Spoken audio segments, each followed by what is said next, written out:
মাকাল, বিশ্বকবি রবীন্দ্রনাথ ঠাকুর। গৌরবর্ণ নধর দেহ, নাম শ্রীযুক্ত রাখাল। জন্ম তাহার হয়েছিল সেই যে বছর আকাল। গুরুমশাই বলেন তারে, বুদ্ধি যে নেই একেবারে। দ্বিতীয় ভাগ করতে সারা 6 মাস ধরে নাকাল। রেগে মেগে বলেন, বাঁদর নাম দিনু তোর মাকাল। নামটা শুনে ভাবলে প্রথম, বাঁকিয়ে যুগল ভুরু।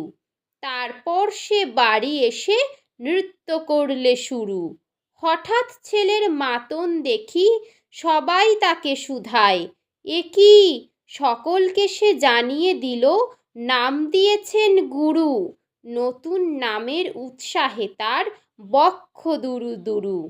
কোলের পরে বসিয়ে দাদা বললে কানে কানে, গুরুমশাই গাল দিয়েছেন, বুঝিস নে তার মানে। রাখাল বলে, কক্ষনো না, মা যে আমায় বলেন শোনা। সেটা তো গাল নয়, সে কথা পাড়ার সবাই জানে। আচ্ছা তোমায় দেখিয়ে দেব, চলো তো ওইখানে। টেনে নিয়ে গেল তাকে পুকুর পাড়ের কাছে। বেড়ার পরে লতায় যেথা মাকাল ফলে আছে। বললে, দাদা সত্যি বলো, শোনার চেয়ে মন্দ হলো? তুমি শেষে বলতে কি চাও, গাল ফলেছে গাছে? মাকাল আমি বলে রাখাল দুহাত তুলে নাচে। দোয়াত কলম নিয়ে ছোটে, খেলতে নাহি চায়।